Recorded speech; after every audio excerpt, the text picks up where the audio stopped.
I'm going to start as Muslims do, in the name of God. In alhamdulillah, wassalatu, wassalamu ala rasulillah, amma ba'd. I greet you all, brothers, sisters and friends, with the Islamic greetings of peace. Assalamu alaikum wa rahmatullahi wa barakatuh. May the peace and blessings of Almighty Allah be upon you all. Brothers, sisters and friends, this is the profound question. This question is the question that must be answered in order for us to live a tranquil life. There's no running away from this question. There's no hiding in our caves, in our homes, or sticking our heads in the sand. Now is the time to think and reflect and answer this profound question. Who created you? Because if we do not reflect carefully on this question, then we will not have tranquil lives. The Quran, the book of the Muslims, which Muslims believe to be divine, is a book that points to this question. The Quran, the book of the Muslims, that Muslims believe to be a miracle, imposes itself on the whole of humanity. It intrudes into the mind of man. It imposes itself.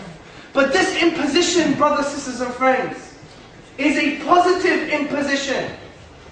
Because the Quran seeks to positively with your inner dimensions, with your aqliyah, with your intellect, with your nafsiyah, with your inner disposition. And the Quran achieves this by asking and answering these profound questions. أَفَلَا يَنْظُرُونَ إِلَى الْإِبِلِ كَيْفَ خُلِقَتْ. Have you not seen the camel and how we created it? أَوَلَمْ يَتَفَكَّرُوا فِي أَنفُسِهِمْ. Do they not reflect within themselves? وَكَذَلِكَ نُفَصِّلُ الْآيَاتِ لِقَوْمٍ يَتَفَكَّرُونَ. And thus do we explain our signs, our proofs, our evidences in detail for those who reflect. يَتَفَكَّرُونَ. Do you know what this means in the Arabic language?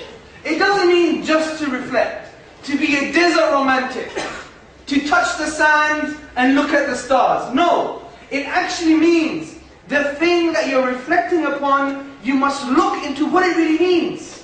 What does it mean to have natural law? What does it mean when we reflect upon the orbits? What does it mean when we look into our inner dimensions, our psychology, what it means to be a human being? What does it mean when we reflect upon anything? This is why the root word for tafakkur, to think, to reflect in the Quran, is used and mentioned over 18 times in the Quran. And it has meanings that mean to reflect deeply, to try and create an understanding about something, to comprehend. Must يَتَفَكَّرُونَ, be those who reflect. And upon reflection, brothers, sisters and friends, I would argue there are four very strong arguments for the existence of God. Strong, irrefutable arguments for the existence of God. Arguments that go against the faith-ism Richard Dawkins, which he says in his famous book, The God Delusion, there almost certainly is no God. Arguments which he is the famous anti-theist. Do you know what that really means? And in his own words, he says, even if God were to exist, I would reject Him. I would reject Him. Because it would be like living under a dictatorship. And he quoted North Korea as an example. So these are the four arguments that go against the face of the neo-atheist story. Now is the time for us to use this Quranic method and find out what these arguments are. Let's summarize them. The existence of God makes sense of the origins of the whole universe. The existence of God makes sense of the order and the fine-tuning of the whole universe to allow your existence. God makes sense of right and wrong. God makes sense of what we truly to believe is right and wrong. And God makes sense of the miracle of the Quran. Because we must understand this question has two components. If God does exist, a creator does exist, and if He does, then who is He? And the only way, I will argue later, to find out who this creator is by revelation. Let's go to the first argument. Brothers, sisters and friends, we have all asked the same questions. Where did the universe come from? Where did it come from? Why does something exist rather than nothing? This is why the Quran, the book of the Muslims, it tells us, do you think the heavens and the earth were created out of nothing? Do you think it created itself? Or are we its creator? The Quran asks these questions. But atheists, typically, they've said that the universe never had a beginning and will never have an end. It's eternal. It's just there. That's why the famous atheist Bertrand Russell, he said on a radio show, the universe is just there and that's all. But there's a problem here, brothers and sisters. If we use a Quranic method of thinking to reflect and ponder and contemplate, we will understand that if the universe was eternal, then our history, our past is infinite. It's forever. But can we actually have anything in the real world? Does the infinite exist in the real world, brothers, sisters and friends? No. I'll give you an example. If there was an infinite number of people in this room, and I take 2 people away, how many people do I have left? Infinity minus 2. But can we actually count in the real world what is infinity minus 2? No, because it just exists in the mathematical realm. In the real world, the infinity does not exist at all. Let's take another example. Say we have 100 bananas in this room. Okay? Imagine I'm a big monkey. Okay? We have 100 bananas in this room. At every moment, I add another banana, another banana, another banana, and another banana. Will I ever reach the infinite number of bananas? No. If you are immortal. But you could put infinity plus 1. I could always add another banana. So the infinite will never be real. It would be what the philosophers call potential. You can get to the infinity, but you'll never reach the infinity. So the summary of this argument is, brothers, sisters and friends, that the infinite doesn't exist in the real world. So that would mean the universe's history, its past, cannot be infinite either. Because events and history is a real thing. It doesn't exist like the philosophers in an abstract reality like mathematics. So it necessitates that there must have been a beginning to our history, and therefore there must have been a beginning to the universe. Now, this might sound like philosophical mumbo jumbo, but I know there's many scientists in the room amongst you. And this is also supported by contemporary, modern, scientific, astrophysical evidence. Who's heard of the Big Bang? Put your hand up. Nearly everybody. And I assure you it's not that thing that happens after too many curries. Okay? According to the Big Bang, brothers and sisters, and according to the Big Bang, brothers and sisters, and according to the 4 prominent scientists, J. Richards, James E. Gunn, David N. Schramm, and Beatrice M. Tinley, they describe the event of the Big Bang as follows. And they say, the whole universe began from a state of infinite density. Space and time were created in that event, and so was all matter in the universe.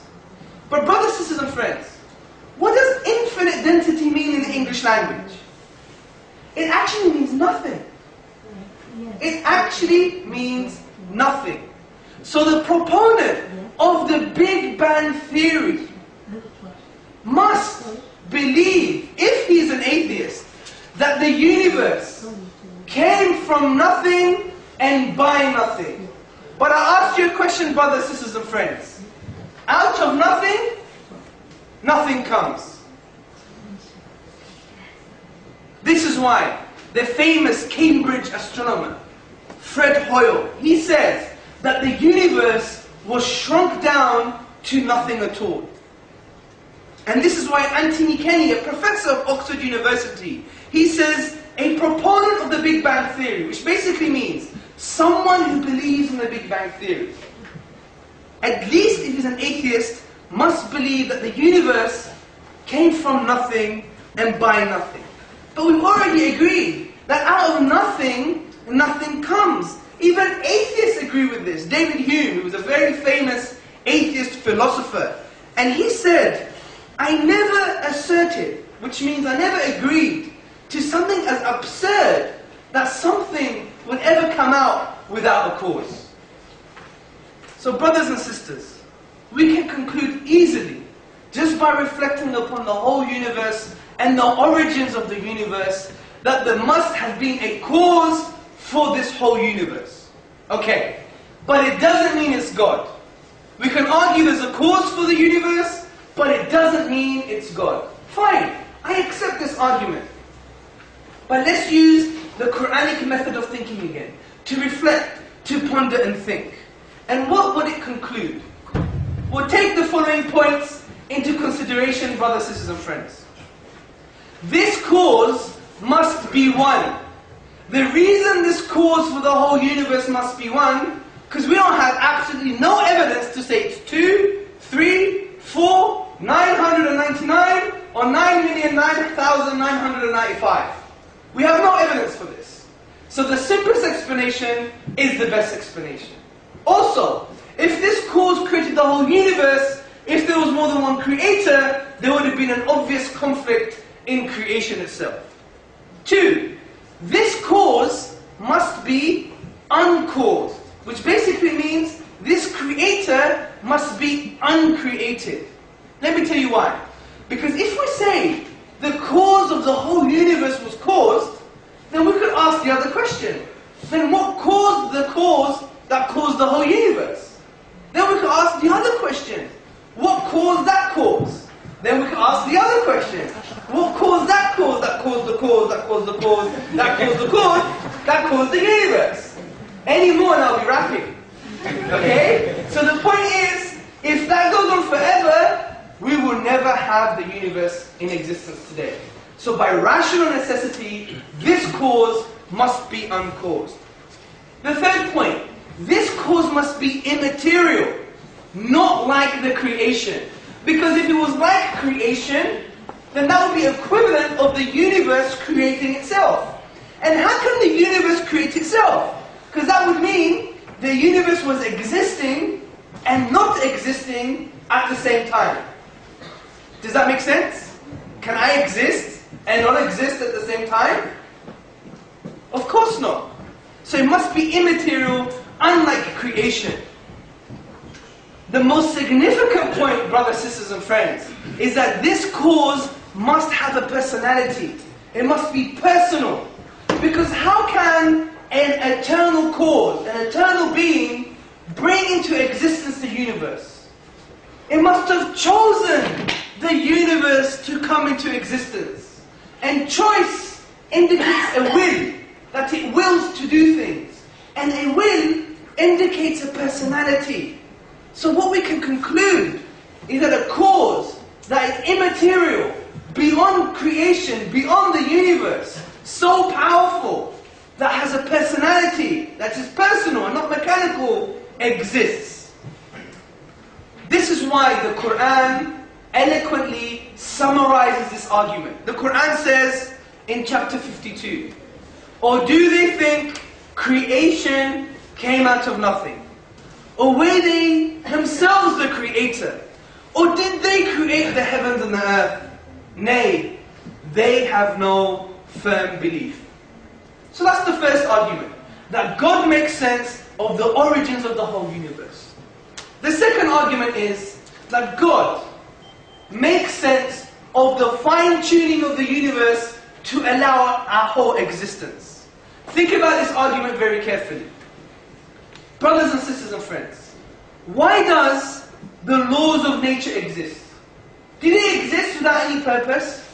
To argue such a point would be totally irrational.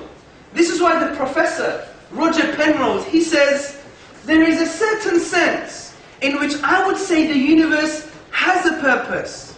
It's not just there somehow by chance. I don't think that's a very fruitful or helpful way of looking at the universe. And I would agree with Roger Penrose. I would agree with the professor. Because the very existence of our life on this universe is based upon an initial conspiracy of fine-tuning. That if certain values of the beginning conditions of the whole universe were to change, even by a hair's breadth, we would never have the universe today. Let me give you some of these examples. Let's take the expansion rate of the universe. Allah says in the Quran that the creation of the heaven and the earth, we created it with might, and indeed we're expanding it. The physicists today believe that the universe is expanding. Now this expansion rate, if it was changed, or if it differed by 10 to the minus 18 seconds, which is called 1/quintillionth of a second, we would never have the universe today. This is why Stephen Hawking, the very famous scientist, in his publication, A Brief History of Time, he agrees with exactly this point. Take another example. It's called low entropy. It might be complicated, but bear with me for the numbers. Roger Penrose of Oxford University says, in order to produce the universe resembling the one we live, the Creator would have to aim for an absurdly tiny volume of the face space of possible universe. What does this really mean? How tiny is this volume?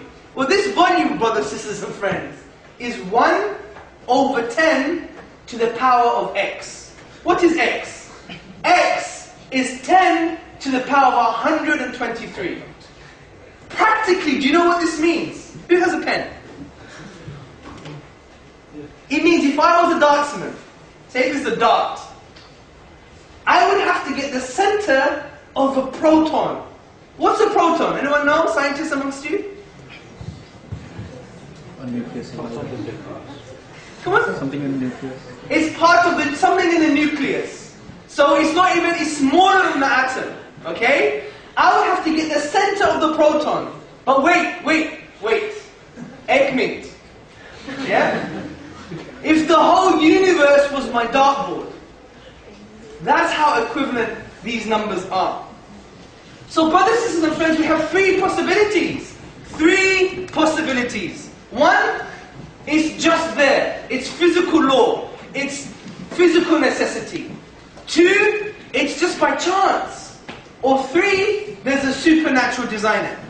Well, we can't claim it's just there. It's just by physical law. Because these values, brothers, sisters and friends, are not dependent on the laws of nature at all.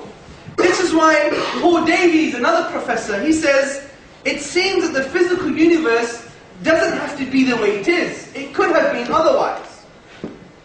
Two, can it be by chance? Well, we've already discussed how ridiculously high these numbers are. And I would pose the question, if a pink elephant appeared on your driveway overnight, would you say that's chance? Or 747 disappeared on your back garden in the morning? Would you say that's chance? Would you claim such a thing?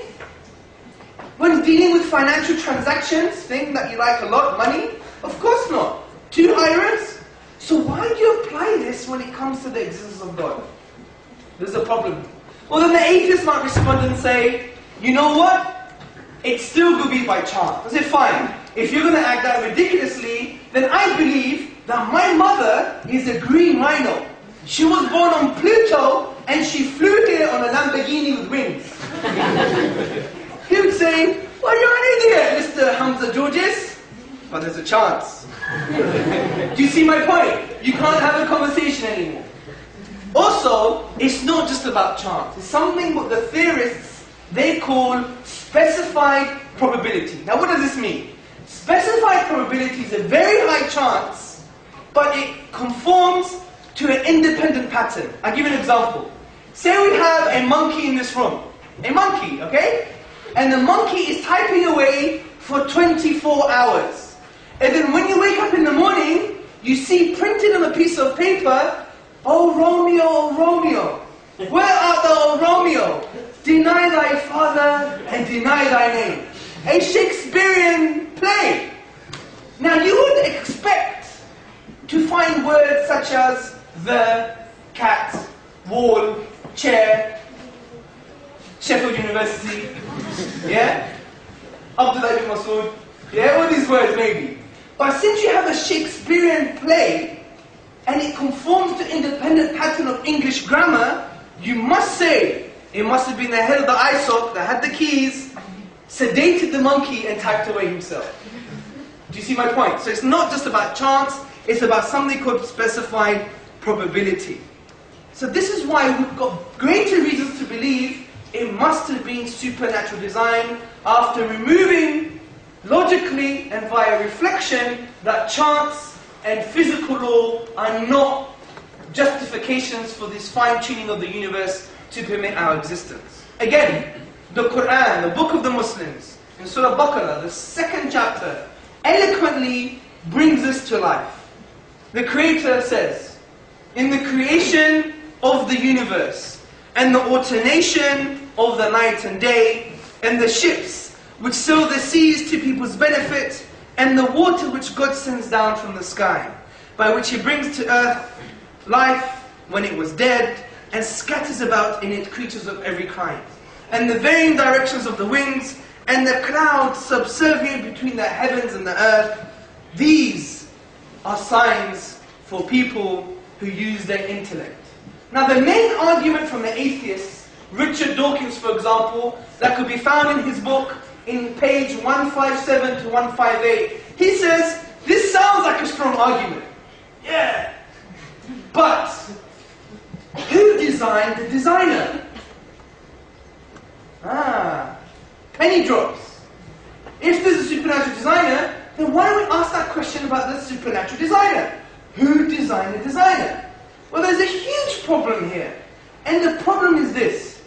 Even in the philosophy of science, the best explanation doesn't require an explanation. I'll give you an example.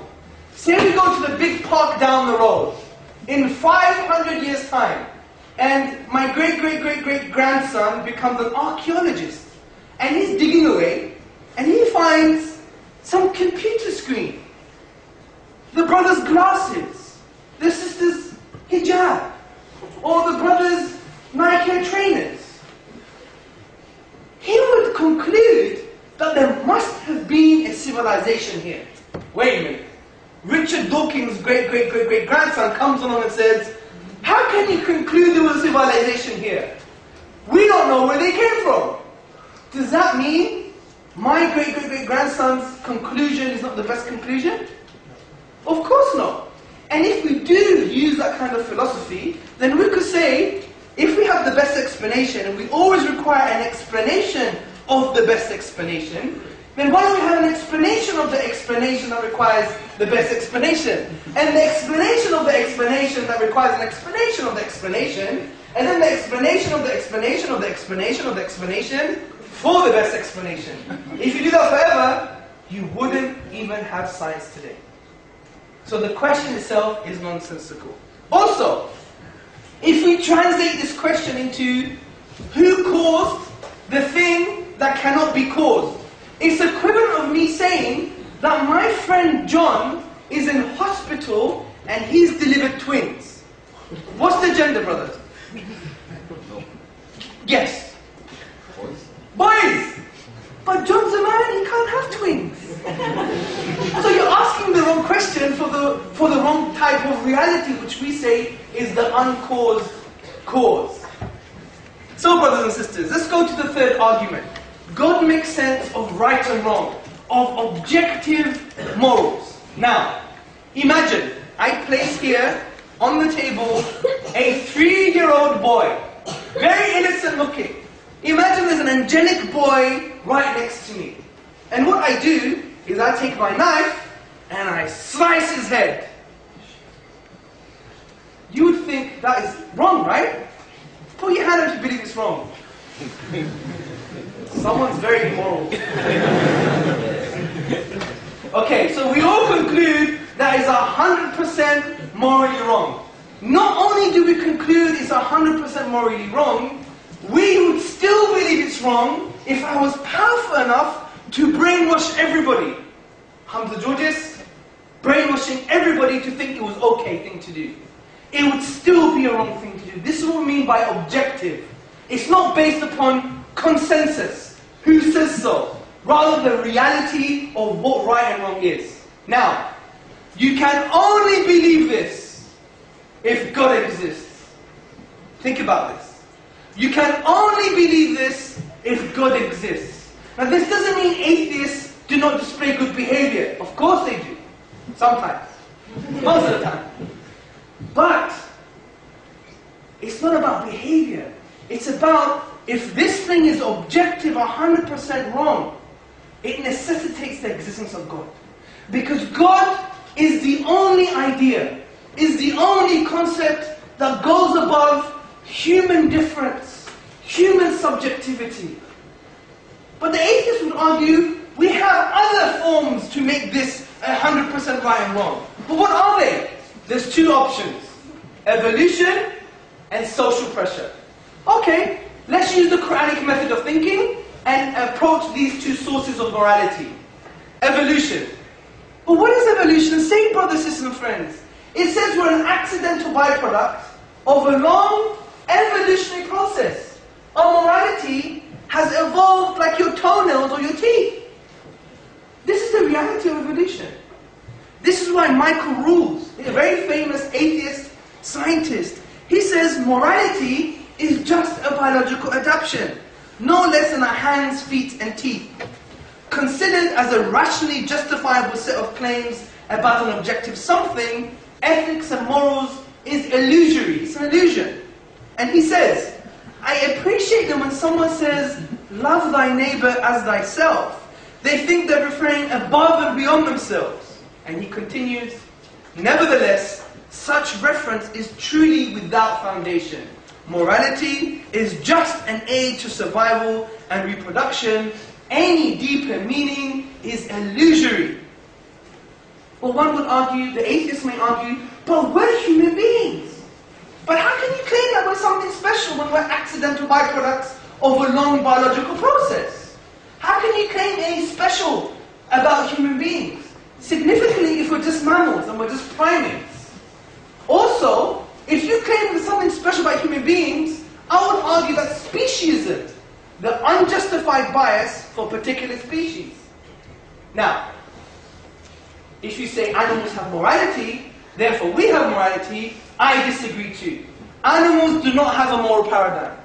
Because when you see the lion ripping the neck and drinking the blood of the deer, you don't say it's murder, you don't say it's homicide, you say it's acting according to its instincts.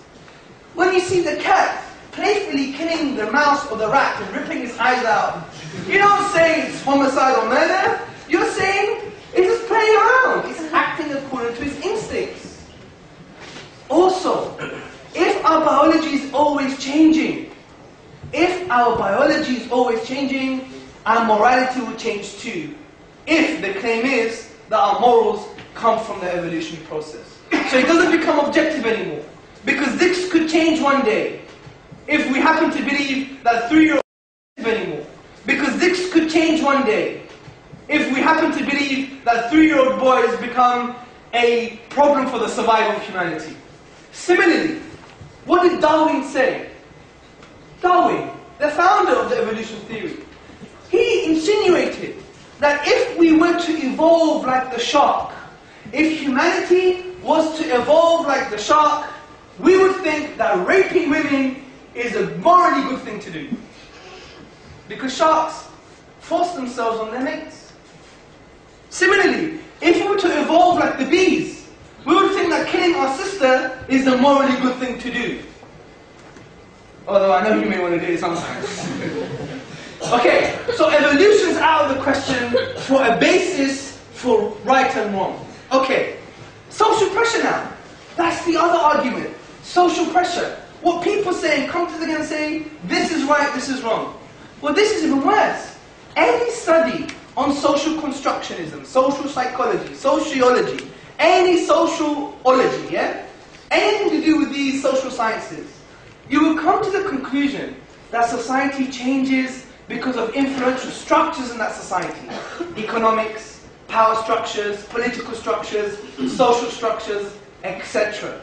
This is why the term modernity, if you study modernity as a concept, you would understand that traditional values can't deal with our modern problems anymore, so we need to change our values. So values will change if they seem or perceived to be not good solutions for modern problems. This is modernity, so it's always changing. So right and wrong can always change too.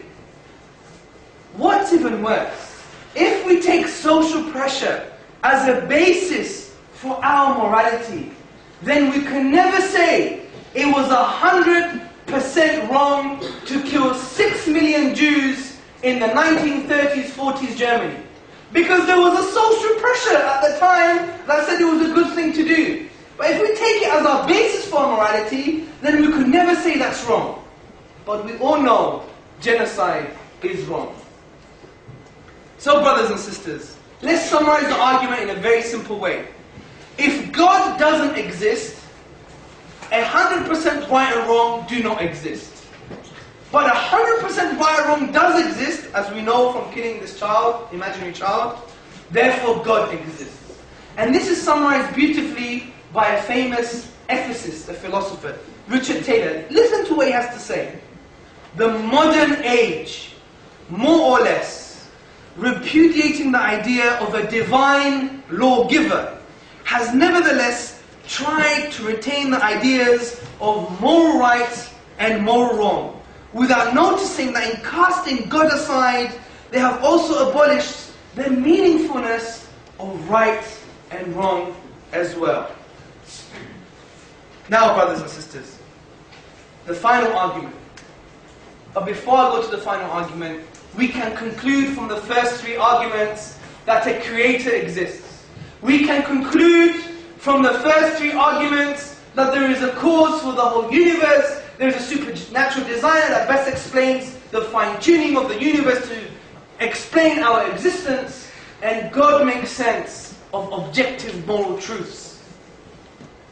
But how does this mean that God is Allah subhanahu wa ta'ala? How do we know? And the non-Muslims would ask this question.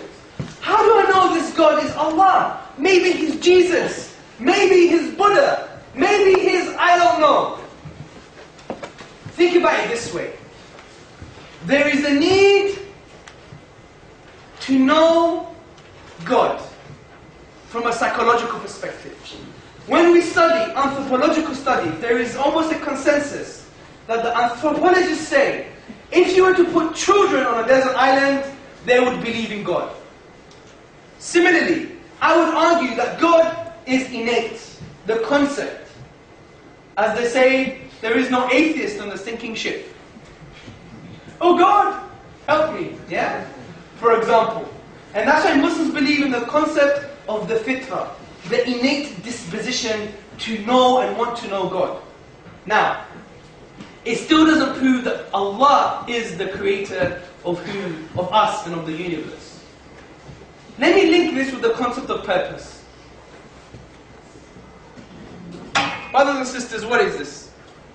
It's a stool. What's the purpose of the stool? To sit on.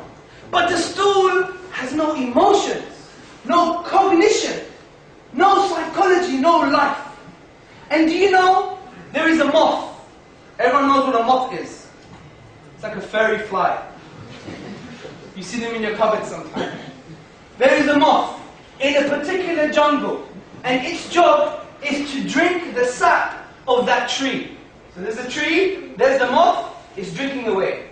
Now the biology of that moth is to actually, while it's eating, it does a poo straight away. Okay? So when it's drinking the sap, it's also excreting the waste material. It's having a poo. Frankly. Do you know there is a second moth? Its job is to sit under the first moth. What does it do? It drinks the poo. This is the BBC for you. Okay? Richard Attenborough. David Attenborough, rather. Now, if this moth died, or if 5 million of these moths were to be killed, if there was moth genocide, you wouldn't care. You didn't even know about this moth 2 minutes ago. But we attribute purpose to such a moth. The point is, to inanimate objects that have no life, like a chair, and to things as insignificant as a moth that drinks the poo of the first moth, we give it purpose. But to ourselves, we don't ascribe purpose. That is irrational. This is why the Quran eloquently says, أَيْنَ تَذْهَبُونَ? Where are you going? And this is the link to Revelation. Revelation itself is a requirement to explain purpose. Because all we know from the first three arguments is this. There's a knocking on the door. Who's behind the door? Tell me, brother. Do you know? We weren't expecting anybody. Unless they're MI5. They're probably here already anyway. So the point is, it's alright, we've got a good relation with them. So the point I'm trying to make is this: we can never find out who God is within us. How can you find out who God is just by reflection in yourself? Because the human being is based on different genetics, different experiences, different backgrounds, different cultural backgrounds, different intellect. So we would have 6 billion different versions of who God is. This is why the Quran eloquently says, why do you mention something about God which you have no knowledge? So the best explanation to find out what our purpose is, or to find out if God has said anything at all, is to seek for it external to the human being. And that is best explained by physical revelation, like the Torah, the Bible, or the Quran. Now I would argue the Quran is the book from God and explains who God is. Because the Quran can be proven without doubt to be a miracle. The Quran, as we mentioned in the beginning, is a book that seeks to engage positively with a human being, ask you questions. But the Quran goes further than this. It actually challenges the people who doubt this revelation. The Quran says in chapter 2, verse 23, وَإِن كُنْتُمْ فِي رَيْبٍ مِّمَّا نَزَلْنَا عَلَىٰ عَبْدِنَا فَأْتُوا بِسُورَةٍ مِّن مِّثْلِهِ وَادْعُوا شُهَدَاءَكُم مِّن دُونِ اللَّهِ إِن كُنْتُمْ صَادِقِينَ. If you're in doubt, talking to the doubters, you, Muslims as well, sometimes we doubt this book for ridiculous reasons. The non-Muslims, the atheists, the agnostics, the secularists, whoever they are, even the alien from Mars. It's funny you say this, but Ibn Abbas, radiallahu anh, in his tafsir, he mentioned something based upon the Quran, saying when Allah says He created the 7 heavens and the earth, maybe 7 universes, He scattered about it creation. So Ibn Abbas said there may be another life form, and if they come down, we'll say, when they ask us, take us to your leader, we say, read the Quran.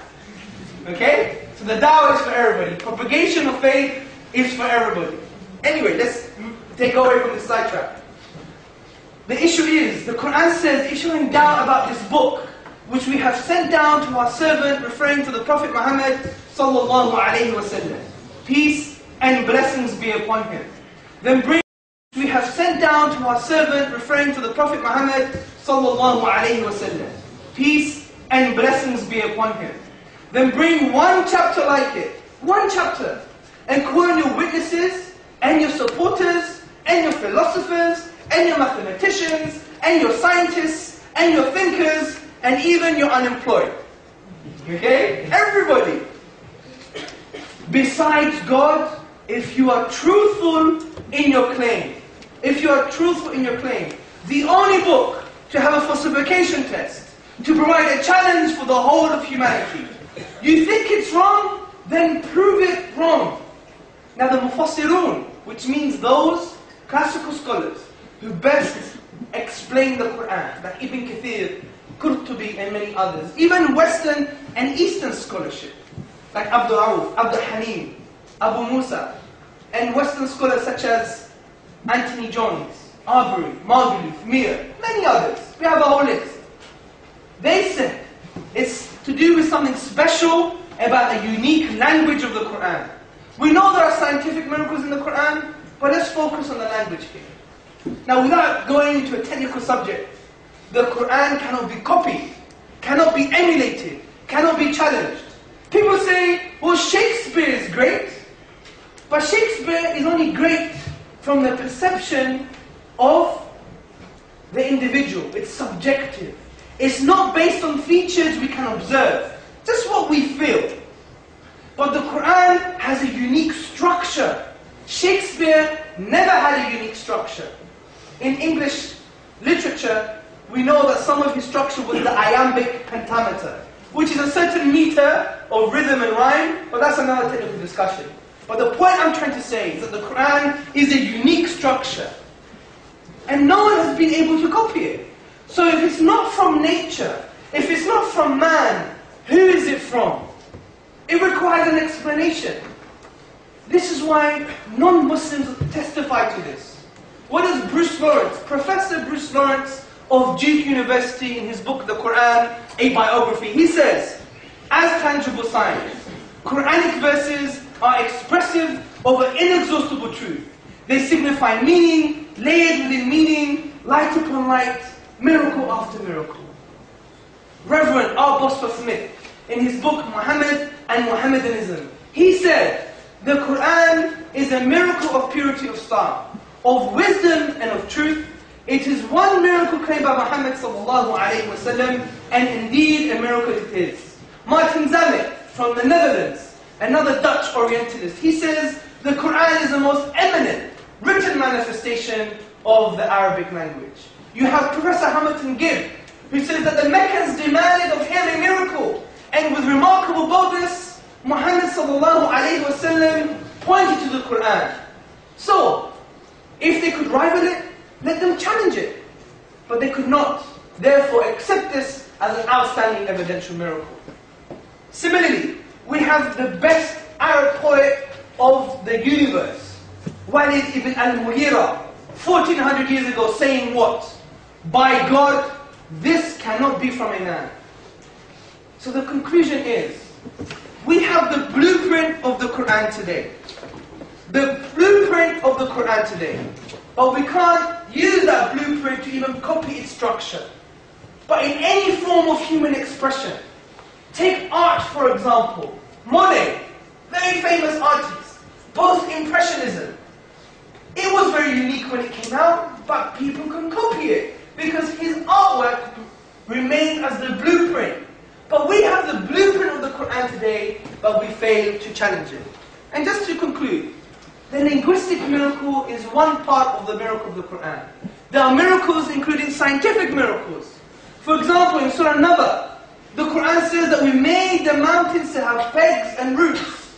And these roots provide stabilizing features so the crust of the earth will not tremble more than it does now. This has only been found out in the past 30 years. To claim it was Muhammad sallallahu alayhi wa sallam would be to claim that this universe was created by a donkey. That's how irrational some of these people are. And to also claim that the Prophet Muhammad sallallahu alayhi wa sallam was a genius would be to claim that he had a library of Alexandrian magnitude. And he was illiterate from an Ummi people, from an illiterate people. How can a man achieve this? So, in conclusion of today's question, who created you? We use three arguments to show conclusively that the universe was created by God.